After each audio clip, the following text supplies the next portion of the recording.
Okay, Assalamualaikum warahmatullahi wabarakatuh. uh, dan selamat sejahtera kepada semua pelajar tingkatan 3 yang mengikuti kelas cikgu, mengikuti video kita pada kali ini. Okay, cikgu di video yang lepas cikgu dah terangkan tentang topik ataupun tentang sistem saraf manusia, dan juga yang kedua kita ada sistem kita kata deria lah yang kita belajar sekarang ni. Cikgu dah terangkan tentang mata, dan hari ini kita akan pergi pula kepada telinga. Okay. So untuk telinga pula kali ni kita terus masuk kepada bahagian yang ada pada telinga. Telinga kita terbagi kepada 3 iaitu yang pertama telinga luar, telinga tengah dan juga telinga dalam. So dia ada 3 bahagian.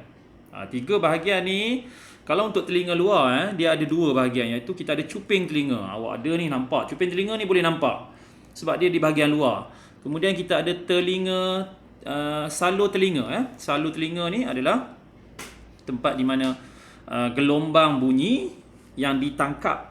Maksudnya cuping telinga ni ditangkap dan juga dikumpulkan gelombang bunyi. Gelombang bunyi yang berada di sekitar kita ditangkap, and then dia akan hantar melalui salur tengah kita, iaitu salur telinga ni. Okey, kemudian di tengah telinga ni, telinga tengah kita panggil, ada 2 bahagian. Ada 3 bahagian, iaitu gegendang, kemudian kita ada ossicle, and then kita ada jendela bujur. Jendela bujur. Jendela bujur ni nama je jendela bujur. Bentuk dia lebih kurang macam bulat juga. Mungkin ada bujur lah, kita pun tak nampak kan di bahagian dalam telinga kita. Okay, so ada 3 bahagian gegendang. Nanti kita akan beritahu fungsi dia lah: gegendang telinga, ossicle dan juga jendela bujur. Okay, di bahagian telinga dalam, maksudnya bahagian dalam yang memang nak tengok pun kena guna mikroskop lah. Nak tengok kena masukkan kamera di dalam dia untuk dapat lihat bahagian di dalam ni. Kita ada salur separuh bulat. Salur separuh bulat. Kemudian kita ada tube Eustachio, nama dia. Tube Eustachio. And then ada saraf auditory. Saraf ni biasalah yang membawa impuls pergi kepada otak. And then kita ada cochlea. Cochlea di bahagian tengah-tengah ni, dia macam cengkerang tu. Kalau nampak di bahagian cengkerang tu. Okey, kita teruskan. Ni fungsi dia secara kita kata dia dah bagi dalam bentuk table macam ni lah kan. Tapi kalau untuk nak tengok dengan lebih detail, cikgu akan pergi satu-satu lah. Okey. Yang ni yang pertama, cuping telinga. Apa maksud cuping telinga? Cuping telinga ni apa fungsi dia? Mengumpul dan menghantar gelombang bunyi ke dalam salur telinga. Dia kumpul. Ni perkataan yang penting ni. Kumpul dan hantar. Maksudnya apa sahaja gelombang bunyi di sekeliling kita, dia akan tangkap. Tangkap. Macam awak dengar something. Kan? Walaupun jauh, tapi telinga awak boleh tangkap. Kalau awak tak ada cuping telinga, habis. Ada orang dia ada masalah. Cuping telinga dia mungkin bentuk berbeza ke, ataupun cuping telinga kecil kan, dia tutup. Yang itu dia akan jadi pekat. Dia akan jadi pekat. Okey. So cuping telinga ni dia kumpul. Sebab tu orang kata telinga besar, dia antena dia lagi dapat tangkap bunyi kan. Telinga gajah orang panggil, besar. Gelombang ataupun dia punya cuping dia besar, dia dapat tangkap bunyi lagi cepat, ataupun lebih banyak bunyi dia boleh tangkap. Okey, so dia hantar kepada salur telinga. Salur telinga bahagian tengah tu dihantar ke situ. Daripada salur telinga ni hanya macam jalan je lah. Dia macam satu road, jalan yang dilalui oleh gelombang telinga tadi, gelombang bunyi tadi. Dia bergerak melalui kita punya salur telinga dan terus ke gegendang telinga. Dia akan terus langgar gegendang atau gendang lah. Gendang kan, tang. Dia akan langgar kepada kita punya gegendang telinga kita ni. Okey, bila gegendang telinga ni dia langgar, baru dia akan hasilkan getaran. Getaran tu yang kita boleh dengar tu. Kita boleh dengar getaran Walaupun sekecil mana pun bunyi tu, kalau dia masih berada dalam radar ataupun berada dalam frekuensi kita, kita masih boleh dengar bunyi tu. Yang dihentam ataupun gelombang tu dihentam pada kita punya gegendang telinga. Okey. So kemudian gegendang telinga ni dia akan bergetar. Gegendang telinga. Tengok tu. Kalau awak tengok ni dia betul detail ni. Dia nipis ya, suatu membran yang nipis. Bergetar mengikut frekuensi gelombang bunyi yang terkena padanya dan memindahkan getaran ke osikel. Dia pindahkan getaran tadi ke osikel. Maksudnya dia tadi daripada gelombang bunyi, dia tukarkan menjadi suatu getaran. Ya. Itu adalah fungsi gegendang telinga. Daripada gelombang bunyi masuk, kena pada dia, dia akan bergetar. Getaran tu akan dipindahkan ke osikel. Okey, ke osikel. Apa yang dibuat oleh osikel di sini? Osikel terdiri daripada 3 tulang kecil. Osikel ni dia kuatkan telinga. Dia macam speaker. Dia macam suatu speaker kan. Speaker kita nak alat, orang cakap alat untuk membantu orang ramai dengar kan. Dia nak bantu orang ramai dengar. Kalau di perhimpunan, kalau kita tak pakai speaker, ramailah pelajar-pelajar lain dah tak boleh dengar kan suara cikgu yang di depan tu. Kita kena pakai speaker. Kena kuatkan. Itulah fungsi dia. Osikel ni dia menguatkan getaran. Tadi getaran tu bunyi kecil je, tapi dikuatkan getaran tu supaya kita faham, kita tahu bunyi apa tadi tu.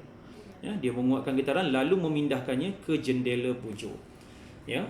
So lepas saja dia dah kuatkan getaran tu, dia akan pindahkan kepada jendela bujur. Fungsi dia di situ. Dia kuatkan getaran dan memindahkannya ke jendela bujur. So jendela bujur pula buat kerja dia. Apa yang jendela bujur buat? Jendela bujur tadi mengumpul dan menghantar getaran bunyi dari osikel ke koklea. Ya. Dia kumpul kita punya getaran tadi, ya, daripada gelombang masuk kat sini. Mula-mula dia gelombang bunyi. Okey. Masuk gelombang bunyi, masuk melalui kita punya salur telinga di tengah-tengah ni, kena pada kita punya apa panggil tadi? Gegendang telinga. Daripada gelombang bunyi dia tukar kepada getaran, ya. Getaran bunyi. Okey. So kemudian dia lalu pula kepada kita punya osikel kita tadi. Osikel tadi cikgu cakap apa? Osikel tu sebagai macam speaker kan. Dia kuatkan getaran tu. Dia kuatkan getaran bunyi. And then bila sampai sahaja pada jendela bujur kumpul semua getaran bunyi tu tadi dan hantar ke koklea. Dia akan hantar ke koklea. Okey, apa yang koklea buat? Koklea, okey, ni tiub Eustachian ni dia lain pula fungsi dia. Dia tak termasuk dalam kita punya kita punya mekanisme pendengaran, dia tak masuk. Ya, fungsi dia berbeza sikit. Tiub Eustachian ni mengimbangi tekanan udara di kedua-dua belah gegendang telinga. Maksudnya dia mengimbangi tekanan udara. Maksudnya kita dapat seimbangkan badan kita. Ya. Udara nak masuk kiri kanan ni, dia akan imbangkan. Dia tak boleh masuk lebih, tak boleh masuk kurang. Ya, kiri dan kanan mesti sama. Jadi badan kita boleh imbang. Kita tak boleh jatuh lah. Ada fungsi macam-macam ya. Dia mengimbangi lah. Kita kadang cerita dia mengimbangi kita punya keseimbangan badan kita. Tu tiub Eustachian. Dia tak termasuk dalam kita punya mekanisme pendengaran ya. Okey, daripada tadi tu, daripada kita punya jendela bujur, dia pergi kepada koklea. Okey, fungsi koklea pula. Koklea mengandungi suatu bendalih, macam ada air sikit dalam tu. Kalau awak perasan, kalau kadang-kadang kita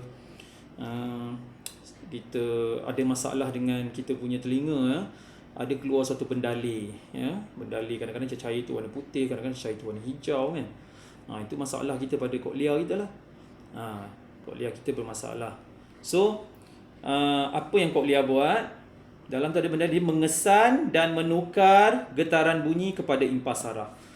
Daripada gelombang jadi getaran, kemudian daripada getaran bunyi kepada impas. Impas kita tukar kepada maklumat lah. Ya. Impuls saraf. Lepas tu barulah yang terakhir dia pergi kepada kita punya yang ni pun sama, salur separuh bulat. Salur separuh bulat pun dia tak masuk dalam kita punya mekanisme pendengaran kita. Mengesan kedudukan kepala dan membantu mengawal keseimbangan badan. Fungsi dia lebih kurang sama macam salur separuh jendela bujur tadi ya. Fungsi dia lebih kurang sama. Dia sama mengawal keseimbangan kita punya badan. Okey, macam kacau sikit lah ini, dia kacau kita punya laluan tadi kan. Tadi kita dah sampai ke koklea sebenarnya. Koklia. Kemudian kita ada sampingan salur separuh bulat ni, dia mengawal keseimbangan badan. Kemudian last sekali ni dah ulang balik ni. Tak cantik sikit lah dia punya nota ni. Ya. Cikgu kena patah balik. Okey. Cikgu patah balik sinilah.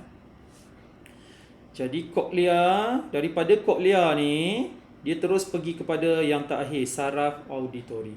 Saraf auditori buat apa?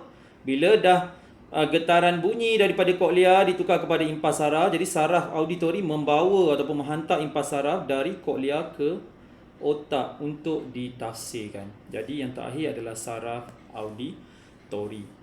Okey. So kalau ikut kita punya ni, dia daripada cuping. Yang pertama cuping menangkap. Kemudian dia lalu ikut salur telinga, ya.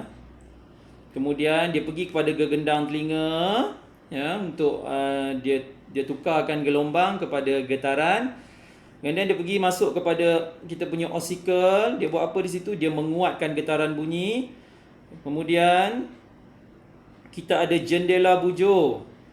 Jendela bujur kita, tadi tiup Eustacio yang mengimbangi tekanan udara. Jendela bujur mengumpul getaran bunyi untuk dihantar kepada koklia.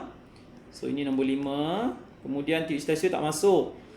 Nombor 5 terus pergi nombor 6 koklia. Koklia buat apa? Getaran bunyi tadi dia terus tukar menjadi impas saraf, and then daripada itu dia tukar ataupun impas saraf itu akan dihantar kepada otak oleh saraf auditori untuk ditafsirkan. Jadi ada 7 dia punya fungsi telinga.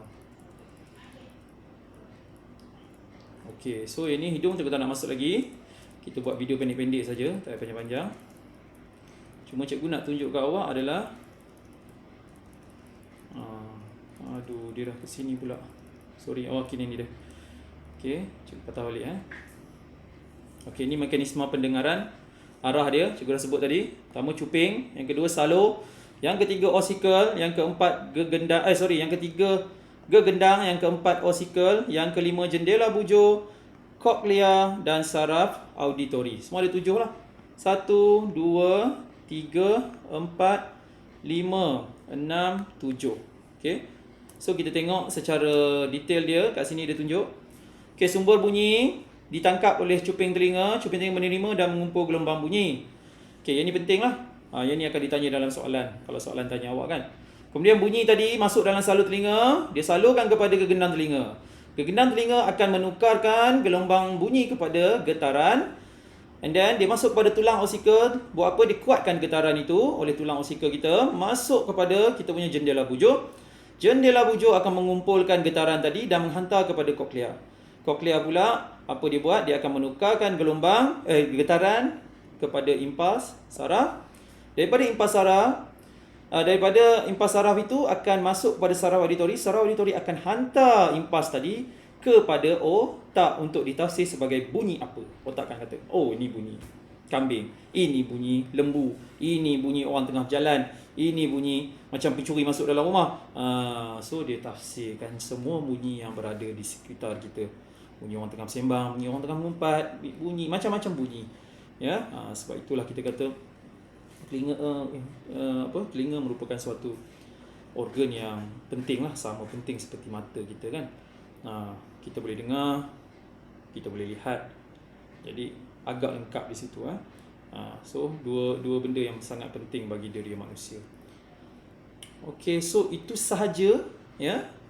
Hari ni apa yang awak dapat adalah awak dapat mengetahui ya. Yang pertama, awak boleh mengetahui tentang struktur telinga, ya, fungsi bagi setiap bahagian di dalam telinga itu. Kemudian yang kedua, awak dapat mengetahui mekanisme pendengaran manusia. Maksudnya daripada mana bunyi, sumber bunyi, dan terus pergi kepada bunyi yang ditafsirkan. Bunyi itu ditafsirkan. So awak boleh dapat dua tu. Okey, itu saja untuk video kali ini. Terima kasih ya. Kita akan berjumpa lagi untuk video akan datang. Untuk tajuk kita ada lagi 3 lagi, iaitu mulut. Mulut pula. Kita ada hidung, kita ada kulit, kita ada lidah ya. So cikgu akan buat video pendek-pendek saja untuk ketiga-tiga sistem deria kita atau organ deria kita ya. Okey, itu saja. Sekian, terima kasih. Assalamualaikum. Selamat sejahtera.